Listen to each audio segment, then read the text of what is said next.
जय हिंद दोस्तों। आप लोग का स्वागत है स्कूल पाठशाला में। आज हम सेट नंबर 3 लेकर आए हैं। हमारा पहला क्वेश्चन है कि राष्ट्रीय राजमार्ग योजना कब शुरू की गई।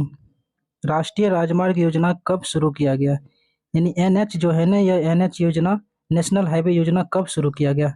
तो राष्ट्रीय राजमार्ग योजना option A 1948, option B 1975, option C 1995 और ऑप्शन डी 2001।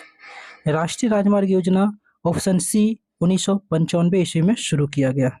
पहला क्वेश्चन कैंसर हो गया, ऑप्शन सी 1995 ईस्वी में किया गया। देखिए, राष्ट्रीय राजमार्ग क्या है, पूरे भारत में जो एरिया सड़क का नेटवर्क फैला हुआ है ना, उसका मात्र 2% ही राष्ट्रीय राजमार्ग है।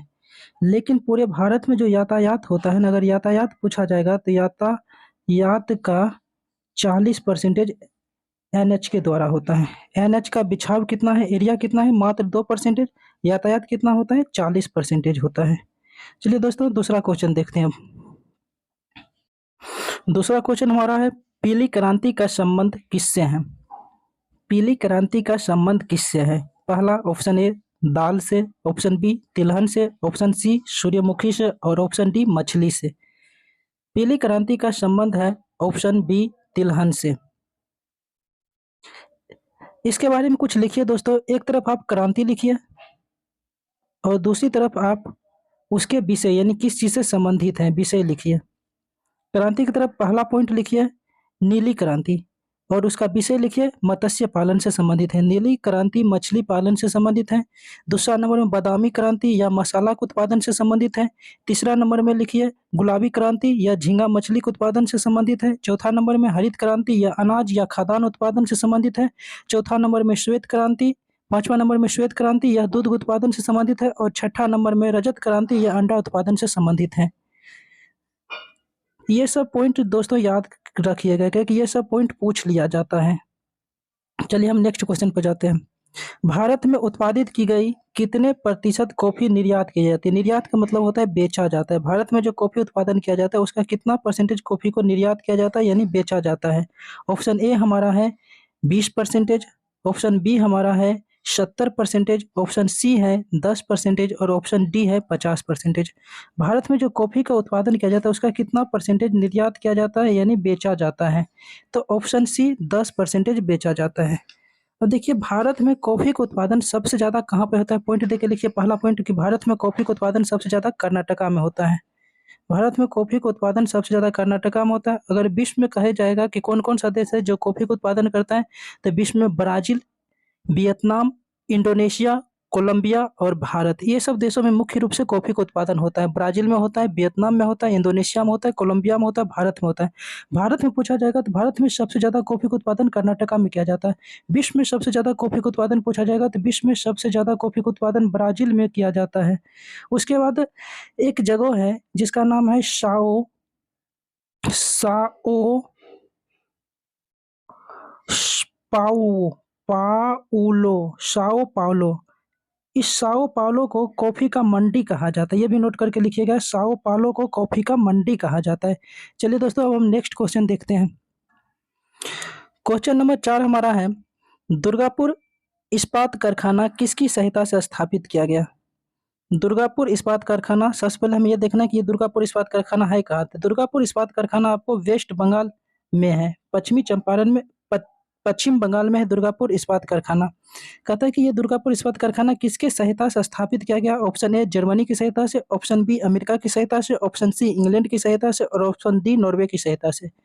दुर्गापुर इस्पात कारखाना ऑप्शन सी इंग्लैंड की सहायता से स्थापित किया गया। देखिए, कुछ पॉइंट लिखिए। ये जितना भी इस्पात कारखाना, 3 इस्पात कारखाना, एक दुर्गापुर हो गया, दूसरा आपको राउरकेला हो जाएगा, दुर्गापुर एक हो गया, दूसरा राउरकेला हो जाएगा, तीसरा आप इस्पात कारखाना की बात किया जाए तो भिलाई इस्पात कारखाना। ये तीनों इस्पात कारखाना की स्थापना दुर्गापुर, राउरकेला, भिलाई, तीनों इस्पात कारखाना की स्थापना किया गया था दूसरी पंचवर्षीय योजना में। सेकेंड योजना प्लानिंग में पंचवर्षीय योजना में किया गया था ये तीनों इस्पात कारखाना की स्थापना। दुर्गापुर इंग्लैंड की सहायता से किया गया था। उसके बाद राउरकेला की बात करें तो राउरकेला आपको जर्मनी की सहायता से किया गया था। और भिलाई इस्पात कारखाना की स्थापना रसिया के सहायता से किया गया था। तीसरी पंचवर्षीय योजना में एक और इस्पात कारखाना बना था, बोकारो इस्पात कारखाना। इस बोकारो इस्पात कारखाना का भी किसके सहायता से स्थापित किया गया था? रूस के सहायता से। तो रूस के सहायता से 2 गो इस्पात कारखाना, दूसरा पंचवर्षीय योजना में बना हुआ भिलाई और तीसरा पंचवर्षीय योजना बना हुआ बोकारो, दोनों रूस के सहायता से। उसके बाद जर्मनी की सहायता से राउरकेला इस्पात कारखाना। राउरकेला इस्पात कारखाना की बात करें तो राउरकेला इस्पात कारखाना जर्मनी की सहायता से किया गया था। और दुर्गापुर इस्पात कारखाना की बात करें, इस क्वेश्चन का आंसर हमारा हो जाएगा इंग्लैंड की सहायता से किया गया। चलिए नेक्स्ट क्वेश्चन देखते हैं हम। किस वर्ष के बजट में जीएसटी को पहली बार जिक्र किया गया था? हमारे जो जीएसटी है, इस जीएसटी का जिक्र कहता है कि जीएसटी का जिक्र किस वर्ष के बजट में पहली बार किया गया था? ऑप्शन ए 2006-07 में, ऑप्शन बी 2013-14 में, ऑप्शन सी 1998-99 में और ऑप्शन डी 2015-16 में। किस वर्ष के बजट में पहली बार जीएसटी का पहली बार जिक्र किया गया था? तो इसका आंसर हो जाएगा ऑप्शन ए 2006-07 ईस्वी के जो बजट हमारा था, इस 2006-07 के बजट में पहली बार जीएसटी का जिक्र किया गया था। पॉइंट देकर 2-4 पॉइंट लिखिए दोस्तों कि भारत में जीएसटी की स्थापना कब किया गया? अगर जीएसटी की स्थापना पूछा जाएगा कि भारत में जीएसटी की स्थापना कब किया गया या जीएसटी भारत में कब लागू किया गया, तो जीएसटी की स्थापना भारत में किया गया था 1 जुलाई 2017 को। दूसरा पॉइंट आपसे पूछ सकता है कि भारत में जीएसटी दिवस कब मनाया जाता है? तो 1 जुलाई को जीएसटी दिवस मनाया जाता है। तीसरा पॉइंट आपसे पूछ सकता है कि भारत में जो जीएसटी है ना, यह किस देश के मॉडल पर आधारित है? तो भारत का जो जीएसटी है यह कनाडा के मॉडल पर आधारित है। उसके बाद एक पॉइंट पूछ सकता है जो 2019 के रेलवे एग्जाम में पूछा था कि सबसे पहला देश कौन है जो जीएसटी लागू किया था? तो जीएसटी लागू करने वाला पहला देश है वह फ्रांस है। फ्रांस में 1854 के आसपास ही जीएसटी लागू हो गया था। उसके बाद देखिए भारत में जो जीएसटी लागू हुआ ना, वो 101वां संविधान संशोधन के तहत लागू किया गया। अगर संविधान संशोधन पूछा जाएगा तो 101 नंबर के संविधान संशोधन के तहत भारत में जीएसटी लागू किया गया था। चलिए दोस्तों, अब नेक्स्ट क्वेश्चन हम देखते हैं। क्वेश्चन नंबर 6 है, राष्ट्रीयकरण से पहले स्टेट बैंक ऑफ इंडिया का क्या नाम था? राष्ट्रीयकरण से पहले, नेशनलाइजेशन से पहले स्टेट बैंक ऑफ इंडिया का क्या नाम था? सबसे पहले ये देखिए कि स्टेट बैंक ऑफ इंडिया का नेशनलाइजेशन कब किया गया? तो स्टेट बैंक ऑफ इंडिया का नेशनलाइजेशन किया गया था 1 जुलाई 1955 ईस्वी को। ये बात याद रखिएगा, कब किया गया था? 1 जुलाई 1955 को एसबीआई का राष्ट्रीयकरण किया गया था, नेशनलाइजेशन किया गया था। कहता है कि ये जो 1 जुलाई 1955 को एसबीआई का राष्ट्रीयकरण किया गया था, इससे पहले इसका क्या नाम था? ऑप्शन ए हमारा है इंपीरियल बैंक, ऑप्शन बी है हमारा कंपनी बैंक ऑफ इंडिया और ऑप्शन सी हमारा है बैंक ऑफ मद्रास और ऑप्शन डी हमारा है बैंक ऑफ मुंबई। तो राष्ट्रीयकरण से पहले एसबीआई का क्या नाम था? तो इसका नाम था इंपीरियल बैंक ऑफ इंडिया। अब देखिए इसके बारे में कुछ पॉइंट लिखे, इंपीरियल बैंक ऑफ इंडिया कैसे बना, इसके पीछे कुछ कहानी है। कहानी क्या है? तो देखिए 1806 ईस्वी में बैंक ऑफ कोलकाता की स्थापना किया गया था। 1806 ईस्वी में बैंक ऑफ कोलकाता की स्थापना किया गया था। उसके बाद 1843-40 ईस्वी में बैंक ऑफ बम्बई की स्थापना किया गया था। 1806 में बैंक ऑफ कोलकाता, 1840 ईस्वी में बैंक ऑफ बम्बई की स्थापना किया गया था और 1843 ईस्वी की बात किया जाए तो 1843 ईस्वी में बैंक ऑफ मद्रास की स्थापना किया गया था। Bank of Kolkata, bank of Bombay, bank of Madras. 1806 ईस्वी में बैंक ऑफ कोलकाता की स्थापना, 1840 ईस्वी में बैंक ऑफ बम्बई की स्थापना और 1843 ईस्वी में बैंक ऑफ मद्रास की स्थापना किया गया था। ये तीनों बैंक को मिला करके 1921 ईस्वी में एक बैंक का निर्माण किया गया जिसका नाम रखा गया था इंपीरियल बैंक ऑफ इंडिया। और यही इंपीरियल बैंक ऑफ इंडिया इसका नाम रखा गया था इंपीरियल बैंक ऑफ इंडिया और यही इंपीरियल बैंक ऑफ इंडिया आगे चल करके एसबीआई के फॉर्म में आ गया। आज जो हम एसबीआई कहते हैं उसके पीछे ये तीनों बैंक का योगदान है। ये तीनों बैंक अपना योगदान दे करके 1921 में इंपीरियल बैंक ऑफ इंडिया के और इंपीरियल बैंक ऑफ इंडिया आगे चल करके एसबीआई का निर्माण किया। चलिए दोस्तों, नेक्स्ट क्वेश्चन हम लोग देखते हैं। हमारा क्वेश्चन नंबर होगा अब 7। हम किस पंचवर्षीय योजना के अंत में हैं? इसका कहने का मतलब है कि जो पंचवर्षीय योजना, लास्ट पंचवर्षीय योजना कौन था? हम किस पंचवर्षीय योजना के अंत में हैं? तो ऑप्शन ए 9वीं पंचवर्षीय योजना, ऑप्शन बी 12वीं पंचवर्षीय योजना, ऑप्शन सी 13वीं पंचवर्षीय योजना और ऑप्शन डी 7वीं पंचवर्षीय योजना। हम लोग जो है ना लास्ट पंचवर्षीय योजना 12 पंचवर्षीय योजना हुआ था, 1 से लेकर 12 तक ही पंचवर्षीय योजना हुआ था। तो सबसे अंतिम वाला पंचवर्षीय योजना कौन है? 12वीं पंचवर्षीय योजना। तो इस क्वेश्चन का आंसर हो जाएगा 12वीं पंचवर्षीय योजना के अंत में हम लोग हैं। देखिए दोस्त, 12वीं पंचवर्षीय योजना जो है ना 2012 से 2017 तक था। ये जो 12वीं पंचवर्षीय योजना है यह 2012 से 2017 तक था और 2017 में पंचवर्षीय योजना को खत्म कर दिया गया। पहली पंचवर्षीय योजना की बात किया जाए तो पहली पंचवर्षीय योजना 1951 से लेकर के 1956 ईस्वी तक पहली पंचवर्षीय योजना चला था।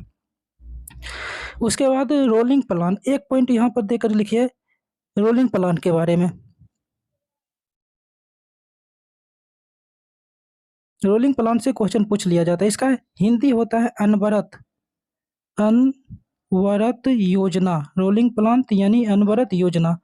पूछा जाता है यह कब आरंभ हुआ था? तो ये आरंभ हुआ था 1978 ईस्वी में। 1978 में रोलिंग प्लान आरंभ किया गया था।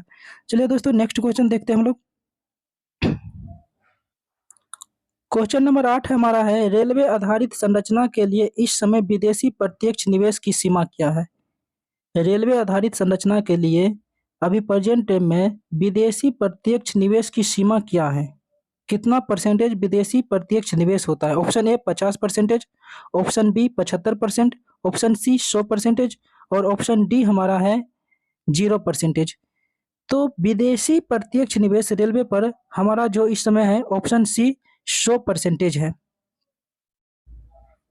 चलिए दोस्तों नेक्स्ट क्वेश्चन हम लोग देखते हैं। क्वेश्चन नंबर 9 हमारा है, यह किसी देश के व्यक्तियों की आय विषमता यानी आय विषमता का जिक्र किसने किया है? किसी देश के व्यक्तियों की आय के विषमता का जिक्र है, किसमें है आय विषमता का जिक्र? तो पहला ऑप्शन हमारा है लॉरेंज वक्र, दूसरा है मिन्हास वक्र, तीसरा है जेटली वक्र, चौथा है चिदम्बरम वक्र। ये जो आय विषमता है ना, आय विषमता की चर्चा किया गया है लॉरेंज वक्र में। लॉरेंज वक्र मैक्स ओ लॉरेंज द्वारा दिया गया था। किसके द्वारा दिया गया था? तो यह लॉरेंज वक्र मैक्स ओ लॉरेंज द्वारा 1905 ईस्वी में दिया गया था। लॉरेंज वक्र कब दिया गया था? 1905 ईस्वी में मैक्स ओ लॉरेंज द्वारा दिया गया था। इसी लॉरेंज वक्र में आय विषमता के बारे में चर्चा किया गया, आय विषमता को दर्शाया गया है। नेक्स्ट क्वेश्चन चलिए देखते हैं। हमारा क्वेश्चन नंबर 10 है कि बैंक नोट प्रेस कहाँ स्थित है? बैंक नोट प्रेस कहाँ स्थित है? Option A Nashik, option B Dewas, option C Salboni और option D Hoshangabad. Bank note press कहाँ स्थित है? तो ऑप्शन बी देवास में बैंक नोट प्रेस स्थित है। होशंगाबाद कहाँ है? तो मध्य प्रदेश में होशंगाबाद है। यहाँ होशंगाबाद में ये अखबारी कागज के लिए फेमस है। होशंगाबाद अखबारी कागज के लिए फेमस है, यानी ये सिक्योरिटी पेपर मिल के लिए होशंगाबाद फेमस है जो मध्य प्रदेश में। नासिक की बात करें तो नासिक इंडिया सिक्योरिटी प्रेस के लिए फेमस है। नासिक इंडिया सिक्योरिटी प्रेस के लिए और करेंसी नोट के लिए नासिक फेमस है। नेक्स्ट क्वेश्चन देखते हैं। नेक्स्ट क्वेश्चन है, जनसंख्या की दृष्टि से 4 बड़े राज्यों में से यह नहीं है। 4 बड़े राज्य में से ये कौन सा राज्य नहीं है? तो देखिए दोस्तों, 2011 के जनगणना के अनुसार सबसे ज्यादा जनसंख्या था उत्तर प्रदेश 1 नंबर पर है जनसंख्या के मामला में। दूसरा स्थान पर आता है महाराष्ट्र, तीसरा स्थान पर आता है अपना बिहार और चौथा स्थान पर देखिएगा तो चौथा स्थान पर जनसंख्या के मामला में 2011 की जनगणना के अनुसार पश्चिम बंगाल आता है, वेस्ट बंगाल आता है। सबसे ज्यादा उत्तर प्रदेश की जनसंख्या है, उसके बाद महाराष्ट्र का है, उसके बाद बिहार का तीसरा नंबर पर, चौथा नंबर पर वेस्ट बंगाल आता है। तो इस क्वेश्चन का आंसर हो जाएगा कौन 4 नंबर पर नहीं आता है? यह तमिलनाडु नहीं आता है। अब देखिए दोस्तों, उत्तर प्रदेश की जनसंख्या कितना है? 2011 की जनगणना के अनुसार उत्तर प्रदेश की जनसंख्या 19.98 करोड़ है। अगर हम महाराष्ट्र की जनसंख्या की बात करें तो 2011 की जनगणना के अनुसार 11.23 करोड़ महाराष्ट्र की जनसंख्या है। बिहार की जनसंख्या 10.38 करोड़ है और पश्चिम बंगाल की जनसंख्या की बात करेंगे तो पश्चिम बंगाल की जनसंख्या 9.13 करोड़ है। 9.13 करोड़ है। आप बिहार की याद रखिएगा, बिहार बहुत बार पूछता है। ये चारों पॉइंट याद रखिएगा, पहला, दूसरा, तीसरा, चौथा स्थान पर कौन सा है। अब चलिए नेक्स्ट क्वेश्चन देखते हैं। क्वेश्चन नंबर 12 हमारा है, निम्न में से किसका प्रति वर्ग किलोमीटर जनसंख्या घनत्व सर्वाधिक है? कहता है कि भारत का कौन सा स्टेट है जिसकी जनसंख्या सबसे ज्यादा है, जनसंख्या घनत्व सबसे ज्यादा है। इससे अगला पिछला क्वेश्चन हमारा था जनसंख्या सबसे ज्यादा, और 12वां क्वेश्चन हमारा है जनसंख्या घनत्व के बारे में। जनसंख्या घनत्व क्या होता है? प्रति वर्ग किलोमीटर कितना निवासी वहां पर रहता है, उसी को जनसंख्या घनत्व कहा जाता है। Option A Bihar, option B Paschim Bengal, option C Kerala और ऑप्शन डी उत्तर प्रदेश। सबसे ज्यादा जनसंख्या घनत्व ऑप्शन ए बिहार की है। बिहार की जनसंख्या सबसे ज्यादा है, और बिहार की जनसंख्या घनत्व बिहार की जनसंख्या घनत्व सबसे ज्यादा है। कितना है जनसंख्या घनत्व बिहार का? तो 1106 व्यक्ति प्रत्येक वर्ग किलोमीटर है। उसके बाद अगर हम पश्चिम बंगाल की बात करेंगे, दूसरा नंबर पर आता है पश्चिम बंगाल। पश्चिम बंगाल की जनसंख्या घनत्व है 1028 व्यक्ति प्रत्येक वर्ग किलोमीटर। ये जितना भी डाटा है 2011 की जनगणना के अनुसार है। जनसंख्या घनत्व में पहला स्थान पर बिहार, जनसंख्या घनत्व में दूसरा स्थान पर पश्चिम बंगाल और तीसरा स्थान पर जनसंख्या घनत्व में आता है केरल। तीनों नाम आपको याद रखना है। चलिए नेक्स्ट क्वेश्चन देखते हैं। भारत में सुपर कंप्यूटर जो पहले विकसित किया गया उसका नाम क्या है? यानी भारत का पहला सुपर कंप्यूटर कौन है? सुपर कंप्यूटर भारत का पहला कौन है? Option A Param 8000, option B Aditya, option C Anupam Adhya, option D Saga 220। तो भारत का पहला सुपर कंप्यूटर है परम 8000। उसके बाद देखिए प्रथम सुपर कंप्यूटर की अगर हम बात करें तो भारत का पहला सुपर कंप्यूटर कौन है? तो वह है परम 8000 है।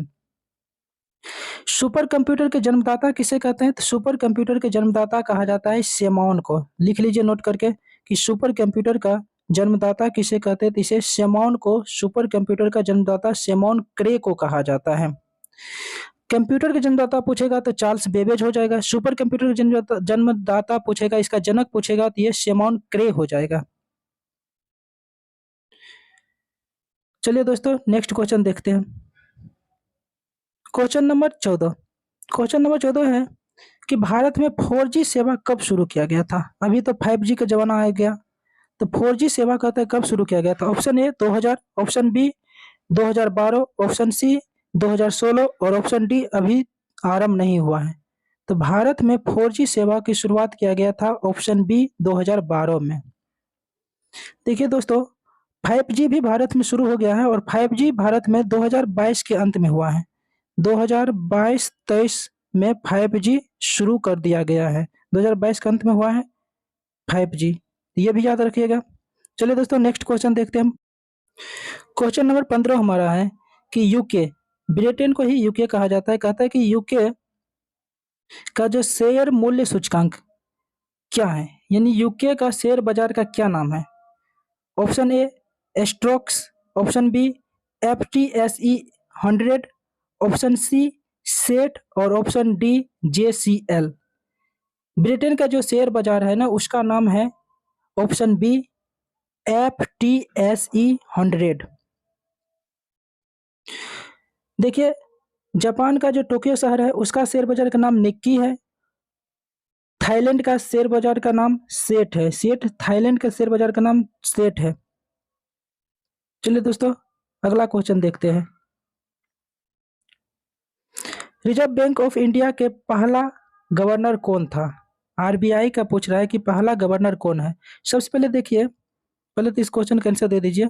ऑप्शन ए में है CD देशमुख, उसके बाद है रघुराम राजन, ऑप्शन सी में है सुरेश माथुर और ऑप्शन डी में है कृष्णमाचारी। पूछ रहा है हमसे कि RBI का पहला भारतीय गवर्नर कौन था? तो option A CD Deshmukh RBI का पहला भारतीय गवर्नर था। इसके बारे में कुछ पॉइंट लिखिए दोस्तों, देखिए कुछ पॉइंट।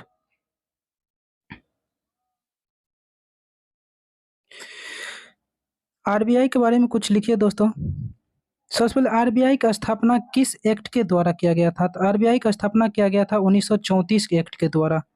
RBI का स्थापना कब किया गया था? तो RBI का स्थापना किया गया था 1 अप्रैल 1935 को।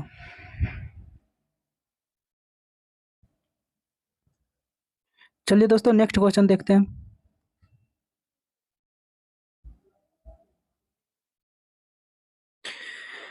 हमारा क्वेश्चन नंबर 17 है कि वह विद्यार्थी का नाम बताए जिसने रुपया का साइन डिजाइन तैयार किया है? हमारा जो रुपया पर डिजाइन रहता है वो रुपया का डिजाइन कौन सा स्टूडेंट तैयार किया? वो स्टूडेंट कहाँ रहता है, मतलब कहाँ का था? वो विद्यार्थी जिसने रुपया का साइन डिजाइन किया वह यहाँ पर रहता था। ऑप्शन ए जेएनयू में, ऑप्शन बी आईआईटी बम्बई में, ऑप्शन सी हैदराबाद में और ऑप्शन डी आईआईटी मद्रास में। तो रुपया पर जो डिजाइन किया गया है वो उदय कुमार के द्वारा किया गया, ये नाम याद रखिएगा, उदय कुमार के द्वारा किया गया था और ये उदय कुमार आईआईटी बम्बई में पढ़ता था। चलिए दोस्तों नेक्स्ट क्वेश्चन देखते हैं। यह कार्बन कर घोषित करने वाला पहला देश, यानी विश्व का पहला देश कौन है जो कार्बन टैक्स घोषित किया है? Option A Sweden, option B Germany, option C Finland और ऑप्शन डी हमारा है अमेरिका। कार्बन टैक्स घोषित करने वाला पहला देश कौन है? तो ऑप्शन सी फिनलैंड है जो कार्बन टैक्स घोषित किया था। नेक्स्ट क्वेश्चन देखिए, क्वेश्चन नंबर 19, कीवी चिड़िया कहाँ पाई जाती हैं? ये जो कीवी पक्षी है, ये कीवी पक्षी कहाँ पाया जाता है? तो जो लोग क्रिकेट देखता होगा उसे पता होगा कि कीवी टीम के नाम से कौन जाना जाता है? न्यूजीलैंड को कीवी टीम कहता है। तो कीवी चिड़िया कहाँ पाया जाएगा? तो ये पाया जाएगा ऑप्शन सी न्यूजीलैंड में। उसके बाद देखिए, सबसे छोटा अगर पक्षी पूछा जाएगा तो सबसे छोटा पक्षी हमिंग बर्ड होता है। सबसे बड़ा जीवित पक्षी पूछा जाएगा तो शुतुरमुर्ग होता है। नहीं उड़ने वाला पक्षी पूछा जाएगा तो कीवी और एम्यू होता है। विश्व का सबसे बड़ा चिड़ियाघर साउथ अफ्रीका में है, cruiser national park. Next question चलिए दोस्तों, और लास्ट क्वेश्चन आज का है, ब्राजील की मुद्रा है। Option A rouble, option B real, option C birr और ऑप्शन डी रियाल। ब्राजील की मुद्रा क्या है? ऑप्शन बी रियल है। इस क्वेश्चन को आप भिवियाई मानिए और आपको अपना से इम्पोर्टेंट कम से कम 50 से 60 देश के मुद्रा याद करना है। खुद अपना से लिखिए और याद कीजिए मुद्रा के, कि अक्सर एग्जाम में यहाँ से एक क्वेश्चन आपको देखने के लिए मिलेगा। एक मुद्रा आप याद कीजिए और दूसरा आप खुद से राजधानी याद कीजिए। ये दो क्वेश्चन आपको 99% चांस है कि हर एग्जाम में आपको मिलेगा, राजधानी और मुद्रा। तो दोस्तों आज का सेशन यहीं तक है। आशा करता हूँ आप लोग को समझ में आता होगा। जय हिंद।